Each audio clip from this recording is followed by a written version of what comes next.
sa ating sa pagpapatuloy ng ating mensahe sa araw nito. Fundamentalist modernist controversy or fundamentalism modernism controversy. Kanina po, natanong ko sa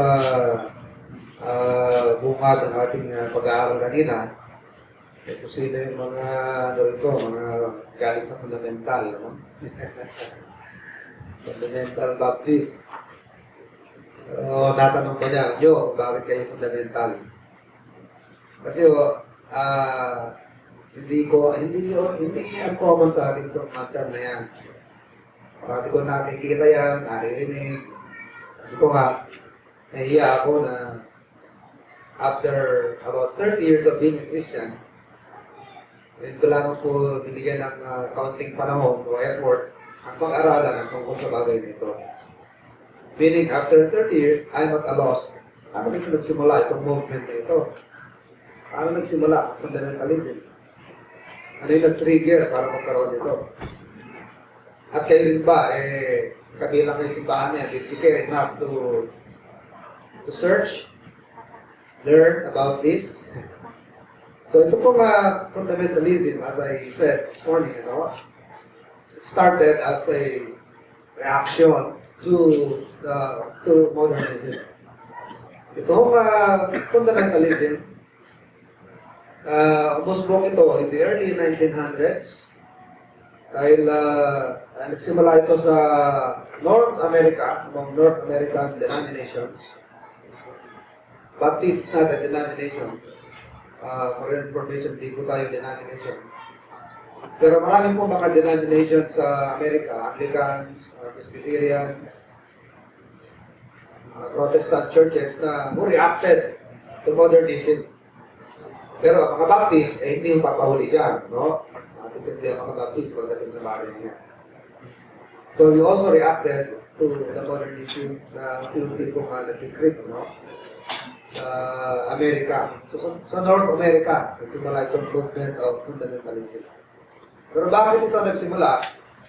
Dahil sa modernism na unti-unti pong pumasok sa mga churches. Kailan pa nagsimula ang modernism?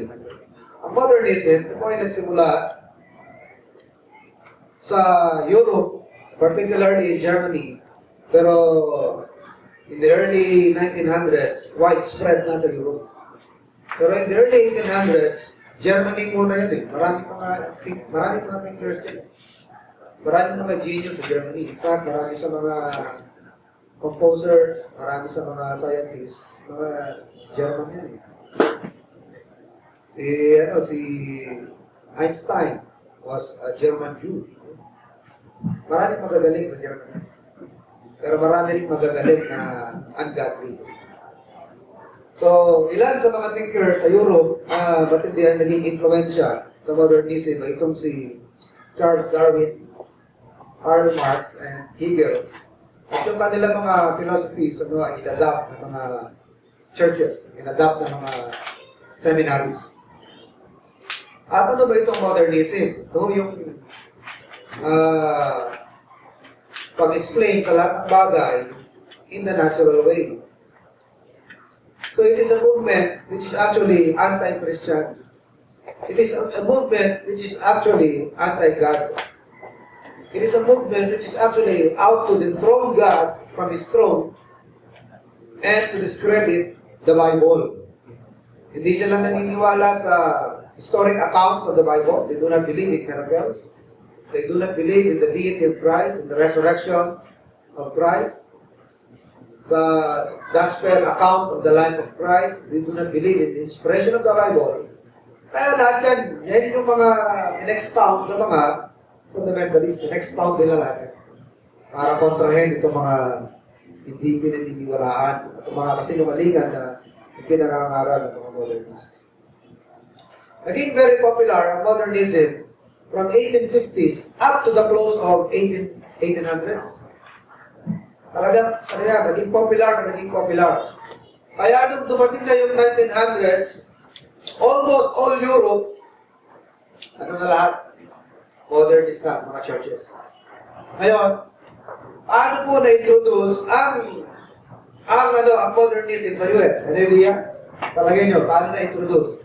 Sabi ko nga, modernism started in Europe. Paano ito nagsimula sa US?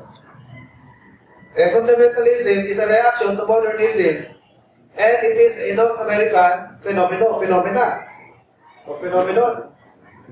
Ngayon, paano ba nagsimula ang modernism sa US? So, nagsimula ito, nung mga ilan po sa mga Amerikano, nag-aaral sa Europe. Siyempre, nag-aaral ka sa Europe, siyempre, prestigiyoso ang mga eskwelahan sa Europe, di ba? Kahit si Dr. Jose Rizal, para magpakadalubhasa, di ba? Saan siya nag-aaral? Sa Europa. Pamilyar siya sa Germany. Meron siyang best friend doon, si Blumentritt, di ba?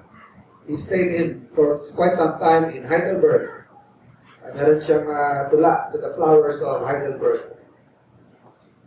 At nagpakadalubhasa siya sa kanyang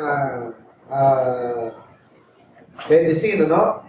Ano yung ophthalmology, ano? Sa Madrid, Spain. And he was a well-sought doctor during his time, kahit nasa Pilipinas na siya. Pasyente niya yung tatay niya, ni Josephine Bracken. Pasyente niya yan. Dinadayo siya ng mga ibang bansa, no? Sa Pilipinas, para lang magpa-opera sa kanya. Kasi specialista siya. So, marami mga gagaling sa Europa, no? Is prestiyoso ang mga eskwelahan niya. Even the schools, theological schools of seminaries. So, dahil sa modernist na mga theological schools sa Europe, natural, yung mga Amerikano nag-aral doon, pagbalik ng Amerika, di influensyado na ang modernismo. And not only that, several European teachers also went to America. So yung mga Amerikanong estudyante nag-aaral sa Europa, ilang mga professor na modernist, na mga taga-Europe, pumunta ng Amerika at nagturo sa mga seminaries. Kaya unti-unti, nagkakaroon ng foothold ang modernism sa Amerika. Pero dahil sa aral ng mga Amerikano sa tamang doktrina, madali silang nag-react yan. Okay? So modernism quickly increased in popularity, especially from the middle to the end of the 19th century. So naging popular siya, start of 1950s up to 1900s. Although it started early 1800s. Kaya kapanahonan na yan ni Charles Spurgeon. Inabot si Charles Spurgeon yan. Okay?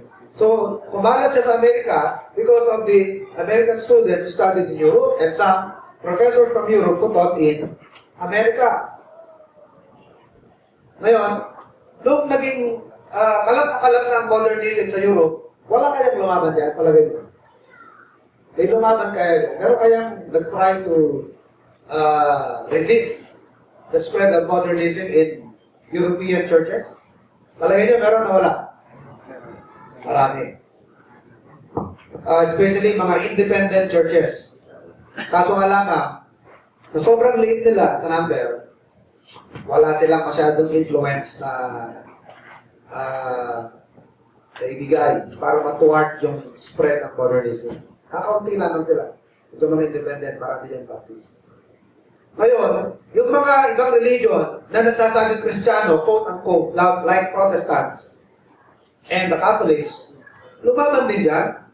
Pero, una pa lang, maraming unbelievers dyan sa mga Protestant churches, di ba?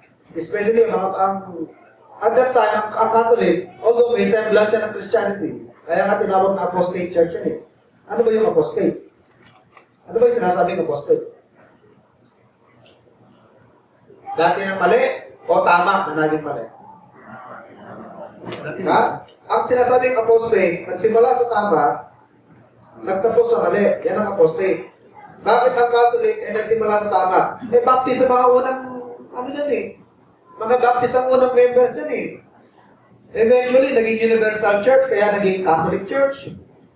Pero ang unang mga miyembro dyan, mga Baptist na napagod na sa persecution, napagod na sa kauusig, pinagpapatay sila. Noong si Constantino, inadapt ang Christianity. Dahil nakakita siya ng vision na burning cross. At sa ilalim ng burning cross, through this, you will conquer the world. In-interpret niya na through Christianity, he will be able to conquer the world. Kaya inadapt niya ang Christianity. Kaya lahat ng mga pinapersecute ng imperyo, ng mga Baptist churches, Sabi niya, huwag na kayo magtago, hindi na kayo ipe-persecute. Tayo na ngayon ang persecute sa hindi Baptist. Kaya ang Baptist, naging imperial na. Kaya napuno ng mga unbeliever, ang mga churches. So yung church na binuo ni Constantine the Great, yan na yung Catholic Church. Yan na yung naging Catholic Church. Sila na ngayon ang name-persecute sa unbeliever. Dati, believer ang pinapersecute. Ngayon, unbeliever ang pinapersecute dahil ayaw nilang maging Kristiyano. Sa pilitan ng pagiging Kristiyano. Okay? Kaya naging apostate. So itong Protestant churches, dahil galing lang din naman sa Catholic Church yan, maraming mga sistema niyan, Catholic pa rin. Highly ritualistic. They believe in infant baptism. Kaya kapag sanggol ka, nabinyagan ka, miyembro ka na. Tama? Kaya mga Protestant churches, napuno ng mga unbelievers. Pero yung mo, di ka naman nakakatiyak kung believer yan eh. Ibabaptize mo, di miyembro na ng simbahan niya. So maraming unbeliever, kaya nung kumalat na yung modernismo, kumalat na yung attack sa Biblia, kumalat ng attack sa Bible, mga unbelievers din naman yung mga nasa Protestant church, mga Catholic church. Hindi makakalaban yan. In the first place, patay na yan. It is already dead spiritually. So anong ilalaban yan? Ano makakalaban yan sa modernismo? Pareho lang naman sila ng damdamin. Ano ba yung damdamin nila? Pagmamahal sa kasalanan. At para magawa yung kanilang pagmamahal sa kasalanan, kailangan mapaniwala nila ang sarili nila na that there is no God, that God did not speak, that the Bible is not true, para yung kanilang kasalanan hindi ma-check. Para yung kasalanan nila, may patuloy nilang magagawa. Kaya very welcome sa kanilang teaching ng modernismo. Even among the Catholics and even among the Protestant, some Protestant churches. And those little independent churches na nagsikap ng labanan yan, dahil napakaliit nila, na overrun na rin sila. Hanggang sa totally, nawala na sila. Hindi na sila narinig. Tago na lang sila. Tahimik na lang sila at tago. Okay? So, pagdating naman sa Amerika, ibang sitwasyon. So sa Europe, 1900s, ang modernism, kalat na, widespread na, widespread na modernism sa Europe. Amerika, it's a different story. Bakit, mga kapatid? Napaka-lively ng Christianity sa Amerika. Remember, 1800s, yan ang time ng mga Great Awakening. Remember? Sino yung mga circuit preachers? Alam niyo ba yung circuit preachers sa history ng Amerika? Yung mga preachers, mga nakasakay sa kabayo, mga street preachers yan, nakakaroon sa mga kalye. Ang tawag sa kanila, mga circuit preachers. Sila yung naging nucleus kung bakit nagkaroon ng Great Awakening sa Amerika. 1800s and early 1900s, people like Jonathan Edwards. So Jonathan Edwards, hanggang ngayon, kilalang-kilala yung kanyang preaching na sinners in the hands of an angry God. He can preach to a distance of 1 mile, na walang loudspeaker. 1 milya ang layo, kanyang pangangaral, ang mga tao makakarinig, 1 milya ang layo, maririnig siya. He is an itinerant preacher, street preacher siya. Dwight L. Moody, yung mga kapanahon niya, D.L. Moody. So, malakas ang movement, awakening movement sa Amerika. Kaya, hindi sila agad-agad tumatanggap dito sa modernism. Pero, nung marami ng Amerikanong nag-aaral sa Europe, they got influenced by modernism. And there's some European professors who taught in America, unti-unti nakakagain na siya ng foothold. So eventually, modernists slowly gained foothold in American soil. Kaya yung mga Bible believers, they began to take a stand. So yung mga adherents ng Bible, yung mga naniniwala pa sa Biblia, they began to take their stand. Hindi lamang Baptists, even other denominations. Presbyterians, Protestant, Anglicans, and even Baptists, nanindigan sila against modernism. Okay? And the battle that ensued is now popularly known or called as the fundamentalist modernist controversy. Kailan yan? 1900s na. Naglaban itong fundamentalism sa North America against modernism. Paano nangyari ang laban na yan? Libro. Sa mamamagitan ng libro. There were series of books from 1910 to 1915. There were series of books. Actually, yung books na yan, made up of 90 articles. Authored by 64 writers. At isulat yan sa span ng mga at least 5 years. From 1910 to 1915. At yung libro na yan is known as the Fundamentals. Kaya naging sikat yung term na fundamentalism because of the book, series of books called the Fundamentals. Ibig sabihin ng fundamentals, the fundamentals of faith. Dahil layo din itong mga libro na ito, these 90 articles na nasulat sa ilang aklat, no? Is to expound the fundamentals of faith. So the name fundamentalist was popularized by a series of books which were written by Bible-believing men for the purpose of expounding the fundamental doctrines of the Christian faith. Para expound, para ipaliwanag ang aral ng Biblia. Para ituro ang teachings natin, ang mga aral natin. Expound, ipaliwanag kung bakit yung paniniwala natin ang totoo at yung itinuturo ng modernism ay kasinungalingan. So 90 articles by 64 authors in 1910 to 1915. So back up by a wealthy businessman. Meron tayong mga fundamentalist, may bumakapat na mayaman na mananampalataya. So those books were written in thousands of copies and distributed nationwide up to 21 other foreign countries. Hanggang sa 21 other countries, isulat yung yung mga books na yan. Kaya naging widespread yan, worldwide. Kaya pag sinabing fundamentalist Baptist, ano ibig sabihin nun? To distinguish us, or to separate us, or to make a distinction between other churches, or even Baptists na nag-embrace na ng modernism. Kasi meron na rin mga Baptists, particularly sa Southern Baptist ranks, marami dyan modernist na, liberal. So, to put a distinction, or to give a distinction, na ang Baptist church na ito, hindi pa modernist, nilalagay nila sa karatong nila, fundamentalist. Ito ay simbahan na nangahawa pa rin sa mga fundamentals o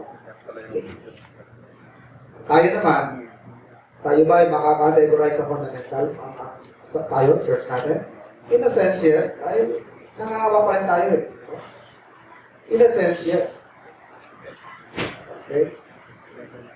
So, itong libro na ito, na kinalat, widespread, these articles defended the perfect inspiration of the Bible, justification by faith, new birth, the deity of Christ, the virgin birth, miracles, and resurrections. Dahil lahat ng yan, pinapasinungalingan ng modernism. Ang mga modernists, hindi naniniwala sa inspiration of the Bible. They do not believe in the deity of Christ. They do not believe in the miracles of Christ. They do not believe in the historical account of Genesis, history sa Old Testament. Kaya, natatao, bakit pa tinawag ng theology yun liberal theology yun. Okay? Alam niyo po itong phenomenon na ito. It is actually prophesied already in the Bible. Let's take a look at it at some of the passages na nagsasabi na darating ang panahon ng tao ay magkakalat ng kasinungalingan. Romans 16:17 to 18. So the Bible warned us already of such phenomenon.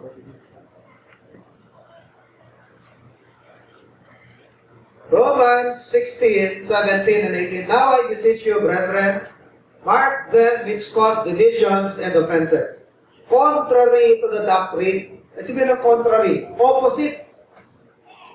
We believe the virgin birth, they teach the opposite of the virgin birth.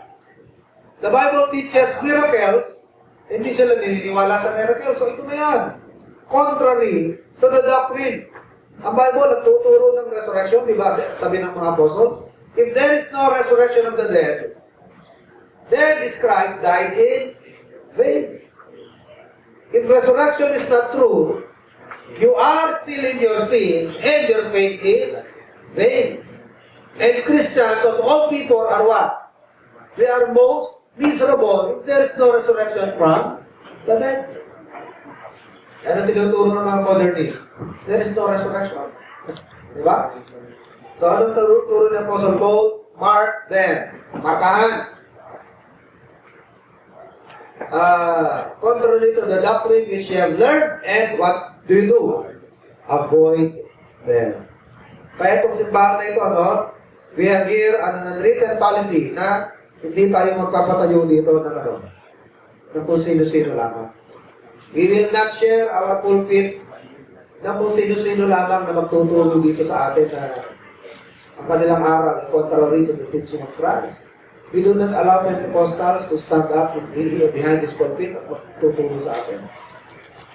At kahit pa Baptist, ang kanyang turo, hindi nakapareho ng tinuturo ng simbahan ito, hindi rin natin papayagan na magtuturo sa ating simbahan. Dahil sabi ng Biblia sa atin, separate, avoid them, come out from among them, and be ye separate. Verse 18, for they that are such serve not our Lord Jesus Christ, but their own belly. In the Bible, when it says belly, ano yung belly? Ano yung sabihin ng belly? Ang kanilang pinagdilingkuran ay ang kanilang tiyan. Ano yung tiyan? Self-interest.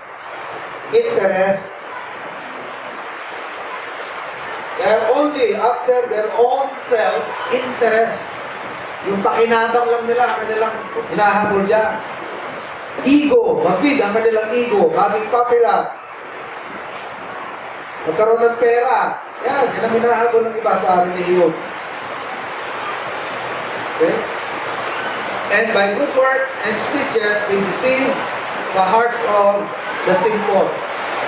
Another prophecy is 1 Timothy 1:19.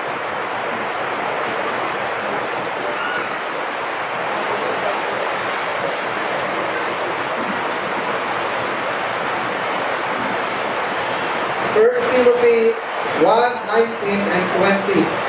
Holding faith and a good conscience, which some have put away concerning faith, and made shipwreck, of whom is Hymenaeus and Alexander, whom I have delivered unto Satan, that they may learn not to blaspheme. So, nung kapanahon ni Apostle Paul, ay meron ng example ng mga modernists. It is contrary to the teaching. Na kapag ka-inadapt ang kanilang mga doctrine, ang sabi sa verse 19, will create what? Shipwreck. Will create shipwreck. Maraming maruruwin na buhay. Alam niyo po, meron kong nabasa na although he is an Anglican, pero he believes the Bible. From early childhood, binabasa na niya ang Bible, naniniwala na siya sa Bible, until inintroduce sa kanya sa crusade pa ng mga Kristiyano, ang modernist teaching. Circle pa ng mga mananampalataya, pero modernist teaching. Alam niyo na nangyari sa uli, wala na. Pinalimutan na ng Biblia. Pero wala pagkabata, pinangahawakan niya. Binabasa niya. At aral pa ng Bible College. Pero nung nasa college na siya, introduce sa kanyang modernism. At kaloko-loko ang kanyang buhay. It will create shipwreck on people. At hinayaan natin tumalat at i-embrace ang kanilang aral. Chapter 4, verses 1 to 3, 1 Timothy. 1 Timothy 4, 1 to 3. Now the Spirit speaketh expressly that in the latter times some shall depart from the faith, giving heed to seducing spirits and doctrines of devils, speaking lies in hypocrisy, having their conscience seared with a hot iron, forbidding to marry and commanding to abstain from meats which God hath created to be received with thanksgiving of them which believe and know the truth. For every creature of God is good, and nothing to be refused if it be received with thanksgiving. So, sabi sa verse 1, the Spirit speaketh expressly that in the latter times, some shall depart from the faith. Marami po ang matatalikod sa pananampalataya. At yan na nga ang mga modernists.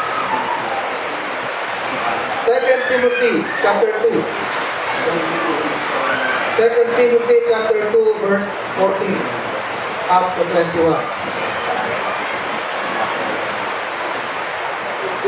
Of these things put them in remembrance, charging them before the Lord, that they strive not about words to no profit, but to the subverting of the hearers. Study to show thyself approved unto God, a workman that needeth not to be ashamed, rightly dividing the word of truth. But shun profane and vain babblings, for they will increase unto more ungodliness. And their word will eat as doth a canker, of whom is Hymenaeus and Philetus, who concerning the truth have heard, saying that the resurrection is past already, and overthrow the faith of some. Nevertheless, the foundation of God standeth sure, having this seal, the Lord knoweth them that are his, and let everyone that nameth the name of Christ depart from iniquity. Okay? So, ganun na lamang, no? Another passage, chapter 3 of 2 Timothy. Know also, that in the last days, perilous times shall come, for men shall be lovers of their own selves, covetous, boasters, proud, blasphemers, disobedient to parents, unthankful, unholy, without natural affection, truth breakers, false accusers, incontinent, fierce, despisers of those that are good, traitors, heady, high-minded, lovers of pleasures, more than lovers of God, having a form of godliness, but denying the power thereof, from such turn away. So yan, dito yung mga modernist, having the form of godliness, but denying the power thereof. Akala mo napaka-intellectual, akala mo napaka-banal, akala mo napaka-religious, at napaka-intellectual, pero walang power. Verse 6, for of this sort are they which creep into houses and lead captive silly women, laden with sins, led away with diverse lusts, ever learning and never able to come to the knowledge of the truth. Akala mo napaka-intellectual, akala mo napaka-tatalino, pero hindi makaabot sa katotohanan. Now, as Jannes and Jambres withstood Moses, so this also resist the truth. Men of corrupt minds reprobate concerning the faith. But they shall proceed no further, for their folly shall be manifest unto all men, as theirs also was. But thou hast fully known my doctrine, manner of life, purpose, faith, long-suffering, charity, patience, persecutions, afflictions, which came unto me at Antioch, at Iconium, at Lystra, what persecutions I endured, but out of them all, the Lord delivers me. Yea, and all that persecution will, and all that will live godly in Christ Jesus shall suffer persecution. But evil men and seducers shall wax worse and worse, deceiving and being deceived. And then finally, chapter 4, verses 1 to 4. I charge thee therefore before God and the Lord Jesus Christ, who shall judge the quick and the dead at his appearing and his kingdom. Preach the word, be instant, in season, out of season, reprove, rebuke, exhort with all long-suffering and doctrine. For the time will come when they will not endure sound doctrine, but after their own lusts shall they heap to themselves teachers, having itching ears. And they shall turn away their ears from the truth, and shall be turned unto fables. So ito, fables na ito eh. Itong teaching ng modernism. At marami po ang naniniwala sa kanila.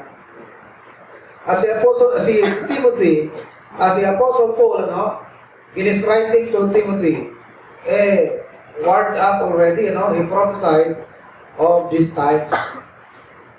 At inabot na nga natin itong times na ito na pinrophesy ni Paul para sa atin. Ito yung mga panahon na ang mga Kristiyano manlalamig. Ang ilan ay matatalikod. Ang ilang Kristiyano, mananawa na sa kakapakinig ng doktrina. Ano? At sila po ay malilinlang ng ilang mga false teachers. Wala tayo mag-aaral ng mga doktrina, hayaan na lang natin sa mga seminaryan yan. Hayaan na lang natin yung mga Bible students sa mag-aaral yan. Kinalaman natin yan. Plain housewife lang ako. Alaanin ko ba yan? Kailangan ko yung paano palaki ng anak ko, kung paano turuan. Wala bang kinalaman ng doktrina sa practical life ng Kristiyano? Kaya po tanongin ko. Wala bang relevance ang doctrine? Wala bang relevance ang deep doctrines of the Bible sa practical Christianity? Sa practical living ng Kristiyano? May kinalaman o wala? Napakalaki ho ng kinalaman yan. Hindi ka makakapamuhay ng tama, ng practical living kung wala kang doctrinal teachings na natutuhan. Diba yan ang sistema ng Apostle Paul?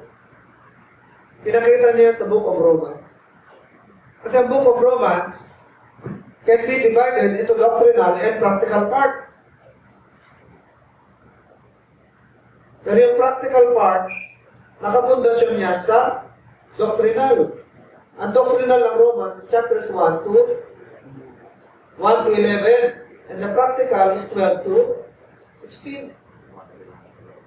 Kailan nagsimula si Apostle Paul magsalita na, I beseech you therefore, by the mercies of God, present your bodies as a living sacrifice.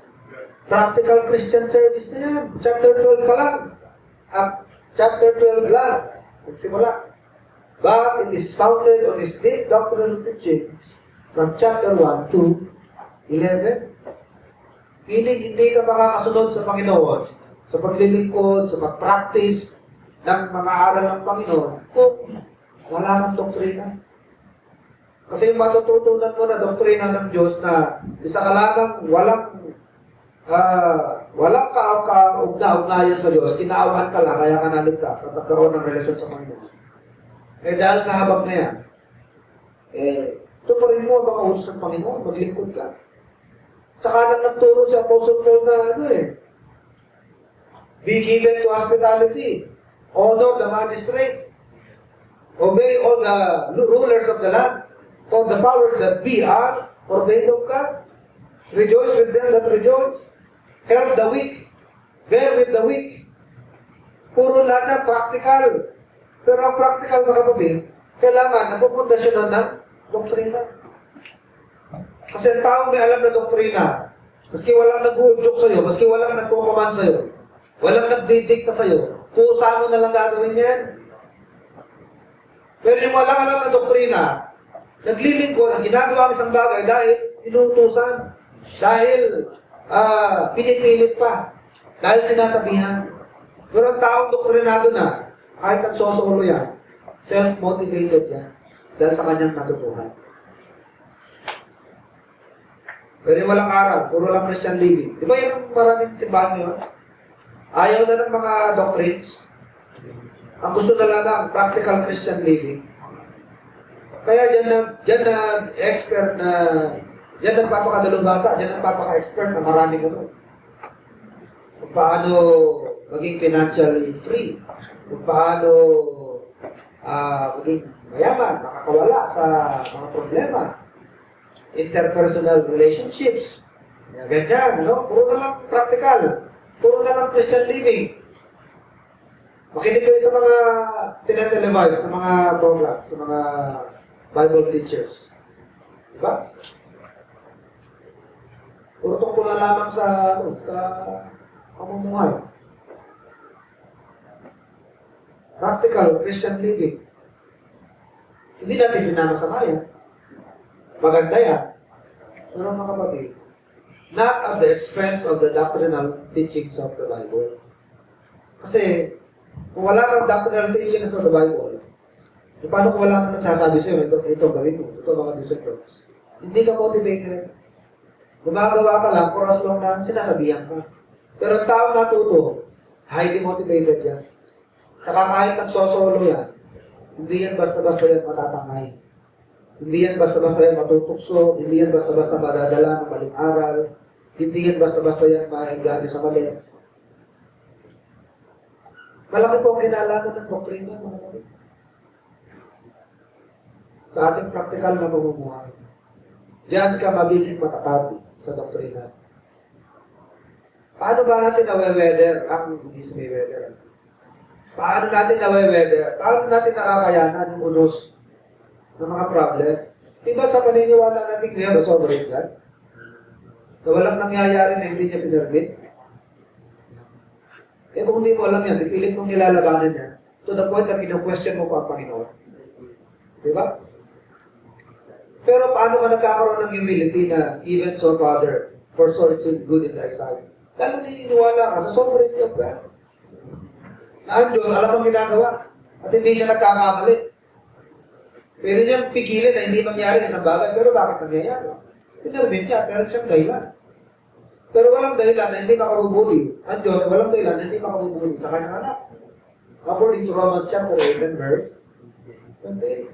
May mga deep doctrinal teachings of the Bible na nagagamit natin sa ating practical living sa araw-araw.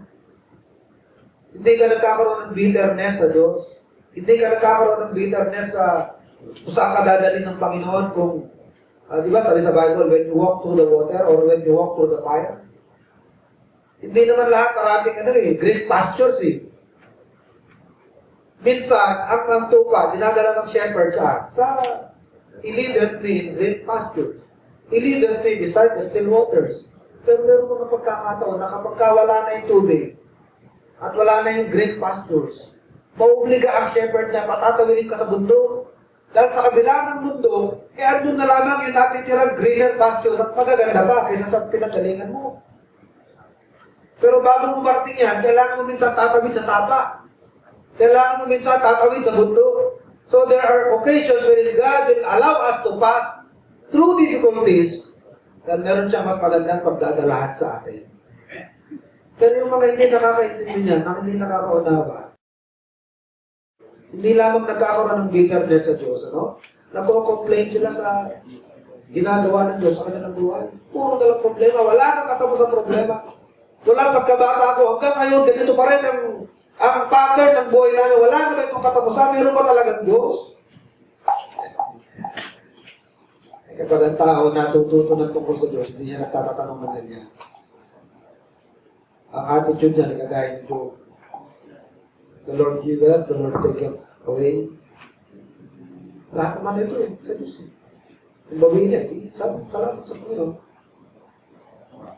Wala akong dalang dumating, wala din akong dalang aalis, okay lang. Diba? Lahat naman hirap, pati buhay ka natin, hirap eh.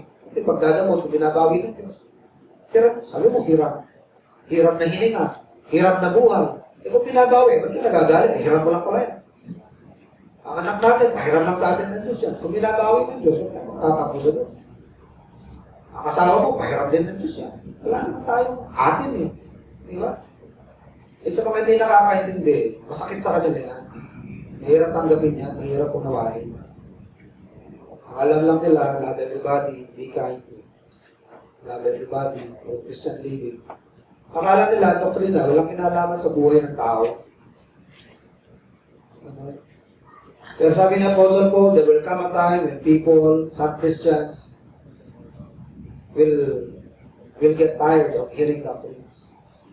Ang pakikinggan nila, yung gusto nilang pakinggan. You like itching ears. Sana hindi tayo mapapabilang sa ganung kategory. Kapag ka nagtuturo ng doktrina, doktrina na naman, alam ko na yan. Kung talagang alam mo yan, hindi ka napapagod dyan. Kung alam mo yan, lalong parang sinisilaban sa damdamin mo na. Ang Biblia, hindi mo ma-exhaust. Kahit ilang beses ulit-ulitin yan. Hindi mo ma-exhaust ang Bible. Pero may isang preacher sabi niya, I can preach for 2 years using John 3:16 as my text. 2 taon, kaya kong turo John 3:16 ng 2 years. Hindi mo naman talagang aarap ang ilalim ng Biblia eh. Hindi mo masasagad yan eh. Salita ng Diyos yan eh. Extraordinary yan eh. Hindi lang naman gawa ni Shakespeare yan eh. Kung hindi ang lalim ng salita ng Panginoon, hindi mo maaarap yan. Dahil Diyos ang kumuha. Wala kang paghihinawaan sa Biblia. Wala kang kapapaguran yan. Okay? So, anong ginawa nitong mga fundamentalists? They wrote their book, series of books, for about 5 years, 90 articles, 64 writers, refuting all the lies of modernism and expounding the articles of faith, expounding the fundamentals of faith. Pero bukod sa fundamentals of faith, nilabanan din nila ang Romanism. Nilabanan din nila ang errors of Romanism. They also fought socialism ni Karl Marx. Ano ba yung socialism? Ang inagist, ang socialism, yung pag-share ng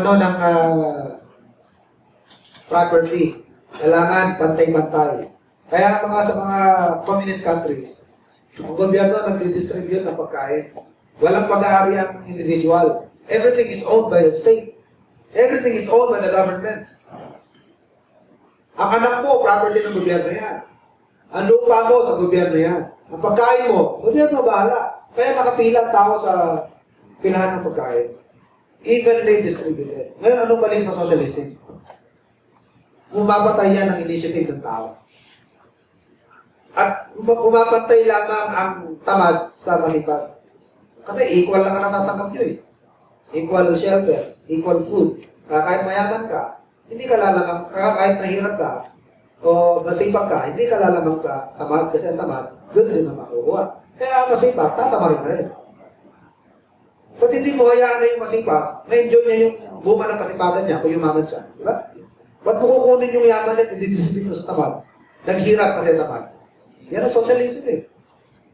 Kaya kasi, ewan ko may theory na kaya pinapatay ni o ako si Ninoy dahil sabi nila, ganyan theory yan. Dahil si Ninoy, may pagka-Christian socialist. Na kapag ka sobrang yaman mo na, dapat mo nang i-distribute yung ibang yaman mo sa mga mahirap. Di ba, yaman ng mga buha ko. Natatakot nila. Kailangan. Pag naging pangulo itong si Ninoy, delikado ang yaman ng mga buha ko. Napakayaman yan. Libo-libong hektarya ng asukal, ng tubuhan yan sa Marlak, di ba? Ilang bayan, halos sila may-ari yan. Yan ang kinatatakot nila. So, Ninoy must be out of the way. Because of this stance as a Christian socialist. Kaya, walang mangyayari sa mga masipag, tatama rin sila. Kaya, walang masama sa kapitalism eh. Kaya yung yumama, enjoy yung yaman niya dahil masipag siya. Pero yung mayaman, sabi ng Bible, let them become rich in good works. So yung maman ka, i-share mo rin. Pero hindi ka lang, gobyerno ang obliga sa'yo na obligado kang mawala ang kalahati ng yaman mo o 90% ng kayaman mo at i-distribute yan sa mahirap. Hindi huubra yan. So nilabanan nila yan yung doktrina ni Karl Marx. Lumaganap yan sa sa Russia, sa China, sa Vietnam, sa North Korea, yan mga nag-embrace ng communism. Nilabanan yan ng mga fundamentalists. Ano pa ang nilabanan ng mga fundamentalists? Yung cults. So, paano po natin i-refute? Yung sinasabi ng modernist na ang Diyos hindi nagsalita sa tao ng direct. Kundi ang Bible na buo dahil sa talino ng tao. Nag-evolve at talino ng tao dahil sa naging sophisticated ang idea niya tungkol sa Diyos. Kaya maganda yung mga libro na isulat. Nabuo yung Bible dahil sa talino ng tao. Kawalan ng tao yan. Anong sabi ng 2 Timothy 3:16? All scripture is given by it came from the mouth of God. Ano ba yung inspiration? In Greek, that is Theo Neustos. Theo Neustos. Ano yung Theo Neustos? God breath. Kasi pag nagsasalita ang tao, di ba may breath, may hinga, may hangin? Sabihin, galing sa bibig ng Panginoon. Every word in the Bible came from the mouth of God. Hindi yung concept ang inspired. Hindi yung message ang inspired. Every word Sabi na, paano yung mga statement ni Satanas? Inspired pa rin yun? Yes! Including the statement of the scoffers and the mockers, of the Pharisees, of the scribes na pumatay sa Panginoon. All of those, mga statement nila, inspired lahat yun. Dahil na-record yan sa Bible. Inspired in the sense na ina-record lamang ng Bible yung lumabas sa bibig ng mga tao ito. Not necessarily na ina-endorse ang kanilang mga sinabi o pinopromote ang kanilang mga sinabi. Ni-record lamang ng Biblia, verbatim, kung ano yung lumabas sa bibig ng mga tao ito. Kaya walang mali dahil na-quote sila, word for word. Kaya pag sinabing plenary, verbal, plenary, every word in the Bible at pangkalatan ng Biblia, from in of Genesis 1:1 up to the amen of Revelation 22, and every word in between, lahat yan ay inspired. Pag sinabing all scripture, when you say scripture, it is word. Therefore, all scripture is all word. And when you say every scripture, every word is given by inspiration. Kaya every word in the Bible, lahat po yung nagmula sa bibig ng Panginoon. So direct, it came from God. Sabi nila, hindi. Eh, sinasabi nila na, ay yung mga nagsulat, in-inspire lang sila, kagaya ng pagka-inspire kay Shakespeare. No, according to the Bible, they were inspired by the Spirit in 2 Peter chapter 1, verse 20 and 21. 2 Peter 1, 20 and 21, for no scripture is of anyone, for no prophecy is of any private interpretation. Ibig sabihin ng private interpretation, private origination, para bang sa'yo nag-originate? Hindi ito nag-originate sa mga apostles. It did not originate from David. It did not originate from Baruch or from Jeremiah. Hindi sila ang pinagalingan ng kanilang mga sinabi. Kundi ang sabi ng verse 21, but holy men of God spake as they were what? As they were moved. As they were moved or born under the influence of the Holy Spirit. So, butatan na naman, no, ang mga modernists. Yung sinasabi nila na ang universal flag hindi totoo, pumunta sila sa Turkey, malaman nila kung hindi totoo. Yan nila yung mga siltation sa bundok. Siltation yung baha, yung mga burak ng baha na makikita mo sa bundok.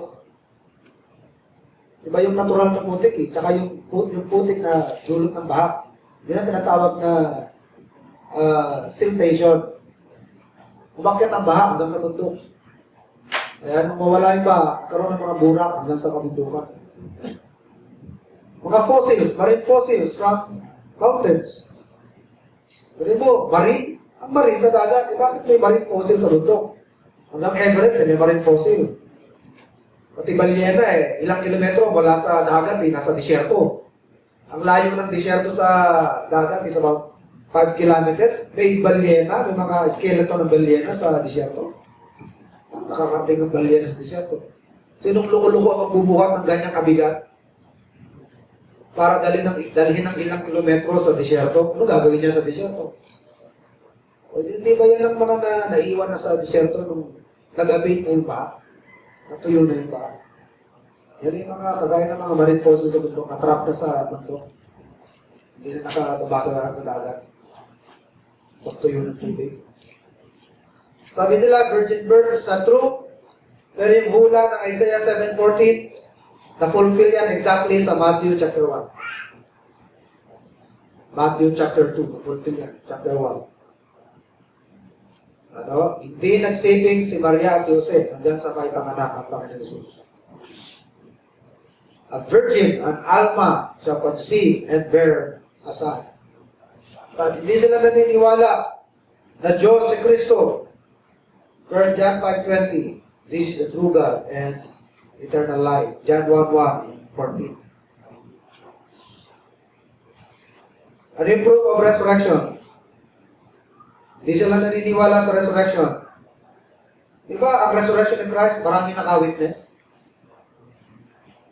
Sabi ng mga apostles, we are witnesses, and ye are witnesses. And ye shall be my witnesses. Go ye therefore, and teach all nations. Tarry in Jerusalem, and ye shall be my witnesses. Yung sabi sa Acts 1:8, ye shall be my witnesses. Ano sabi ng 1 Corinthians 15? 1 Corinthians 15. And that he was seen of Cephas, then of the 12. Verse 6. And after that he was seen of above 500 brethren at once, of whom the greater part remain unto this present, but some are fallen asleep. And lastly, I also saw Christ as like one who was born out of due time. Finally, ako rin, nakita ko ang resurrected Christ. Nung makita niya ang Panginoon on the road to Damascus. Ang dami nakakita ng resurrection ng Panginoon. And the proof of the empty tomb, na nung pagsilip ni Peter, ni John, the beloved, nakita niya yung balot sa Panginoon na hindi natanggal. Pero yung laman, wala na. Kung siya ay ninakaw at iniwan yung pambalot, sana, naka-unwind. Di ba? Naka-unwind. Hindi. Dalawa silang nagunahan sa sepulcher. Pagdating doon, si Peter, diretso, si John, sumilip lang. Pagsilip niya doon sa hinigaan ng Panginoon, andun pa yung pambalot, buo. Hindi pa nagagalaw yung pinambalot, pero wala na yung Panginoon, wala nang laman yung pambalot. Kasabi niya, ako nakakita, siya ngayon nagsasalita sa inyo ng tungkol sa bagay na ito. Na-resurrect ang Panginoon. Hindi siya ninakaw, nagagaya ng ipinakalat ng mga Hudyo na ninakaw siya ng alagad. Siya po ikusap na wala, na-resurrect. Gumamon sa mga nakay. Alam niyo yung suman? Nakakita na ba kayo ng suman na balot pero walang laman? Parang ganun ang nangyari sa Panginoon. Hindi natanggal ang balot pero nawala siya.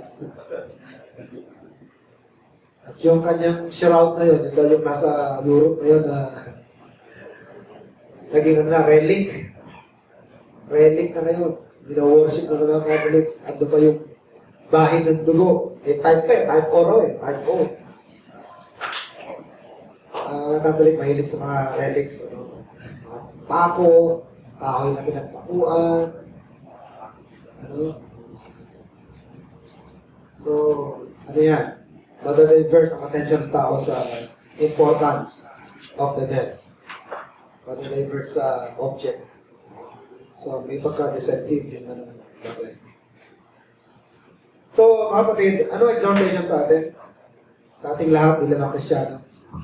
Although hindi na ito masyadong maingay, pero merong mas matinding panganib na kinaharap ngayon ng mga Kristiyano. And I'm referring to neo-evangelism and neo-evangelicalism. Mas nakakatakot dyan kaysa modernism. Modernism, daling manatag, daling malatag.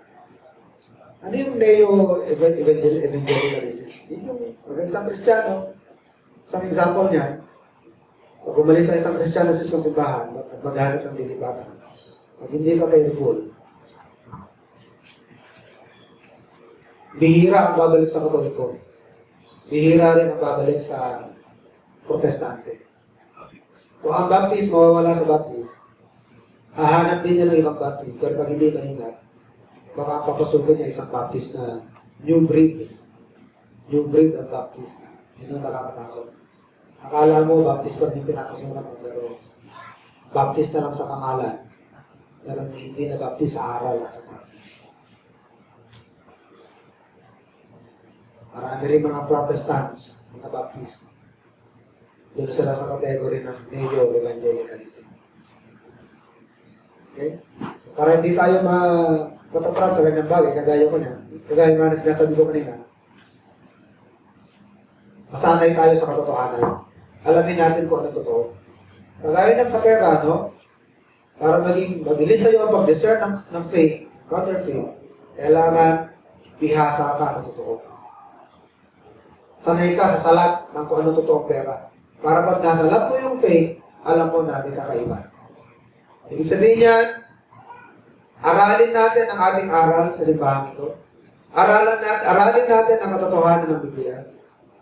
Maging grounded tayo dyan. Rooted, sabi nga sa Di Apostle Paul, be grounded and rooted.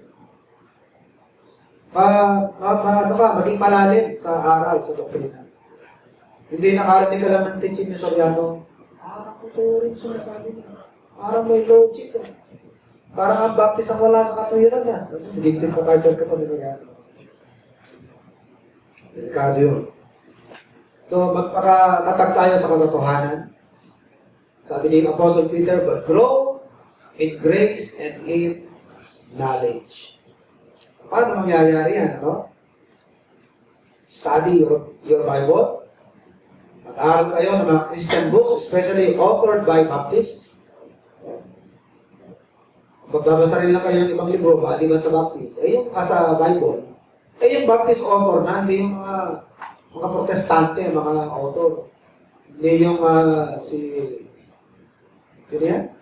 Purpose Driven, si Warren. Rick Warren. Hindi ba yung mga yung mga sikat na mga protestant na writers, yun? Nalimutan ko yung isa. Charles G. Finney. Alam niya? Charles G. Finney. Gawa nila Wesley. Nila John Wesley. Magbabasa rin kayo ng libro na maliban sa Biblia. Yung gawa na ng mga Baptist. Maghanap kayo ng libro ni John Gill, J.R. Graves, nila Crawford, Arthur W. Pink, nila C.D. Cole, Charles Spurgeon. Aralin niyo yung mga aral natin. Magagaling na mga Baptist writers at authors yan. W. Porter, magagaling yan. J.B. Moody. Kung maninili rin naman kayo sa dalawang Moody, kay J.B. na, huwag kay Dwight L. Moody. Kay J.B. Moody na aralin ninyo. Mas kapareho natin yan. At hayaan niyong ma-influensyahan kayo ng mga taong ito. At magpakatatag tayo sa katotohanan na tanggap na natin. Do not adopt teachings that are contrary to the teachings that we have heard. Yung mga anak natin, maging tayo, alerto. Baka mamaya pag-uwi niyan magkukwento na yan. Pakinggan niyo mga kwento niyan. Ma, sa religion class namin, ganito raw. Diba? Sa science lesson namin, ganito raw. Ganito raw ang nangyari. Millions and millions of years ago, ganito raw. Yan po ang opportunity natin na ituro po yun. Let us contend for the faith once delivered to the saints. Tayo manahimik lang. Alam niyo kung bakit lumalaganap ang mali? Baga mga Kristiyano, neutral, yung walang ginagawa. Pero ka nang narinig, wala lang, tahimik ka lang. Nasa iyo tama, hindi mo man lang sinashare tama. Kung di mo sinashare tama, ano lang ang kakalat? Eh di mali, kasi ang mali, masigasig din kinakalat, di ba? Ang kasinungalingan, masigasig din kinakalat yan sa mundo. Via media, literature. Ngayon, yung tama na nanahimik, paano dadami ang tama? Paano lalaganan ang katotohanan? Hanggang sa matakpan na lang. O-overrun na lang. Kaya wag tayo sa paka-neutral. Magsalita tayo. Pero sabi ng Bible, speak the truth in love, not in a derogatory manner. Kung doon sabihin yung, wala kang katuwet-katuwet ng tao. Naniniwala ka sa kasinungaling. Hindi ka makakagain ng friendship na yung tao. Kung talaga nasa atin ang katotohanan, huwag tayong maging derogatory. But speak the truth in love. Okay? Tayo tumayo. Tayo magbukas sa akin. Service. Heavenly God, salamat po Ama sa pagpapalaala, Ama sa aming pangkulit na ipaglaban, pagtanggol ang inyong aral na minsan ay inyong binahagi sa inyong mga apostol at sinalin sa amin na modern churches sa pamamagitan ng pagtuturo ng mga nagpalit-palit ng mga simbahan sa kanilang mga simbahan sumunod sa kanila. Dalangin ko po Ama na ganoon din po Ama mangyari sa amin, kami po yung naging matatag sa panghahawak sa inyong mga katotohanan at maging masipag sa pamamahagi nito, Ama, at pagsasalin ito sa mga younger generation, sa aming pamilya. Pray, O God, that you will protect us not only from harm, physical harm, but also from those who will pollute us doctrinally, maging sa aming practice. Tulungan niyo kami, Ama, na maging matatag sa katotohanan at maging vigilant sa pagbabantay. And pray, O God, that you will protect each one of us, especially as we leave this place. Sana makarating kami ng saints sa aming mga tahanan. And bless also our afternoon service. And pray for our members who have lost their loved one. Sana po, Ama, bigyan niyo sila ng kanilang mga pangangailangan at kaaliwan naman sa kanilang kalungkutan sa mga oras na ito. At lahat po, Ama, namin pong idinadalangin at pinasasalamatan sa ngalan namin ng Panginoon Jesus. Amen. Magandang umaga po at pagkakas po namin.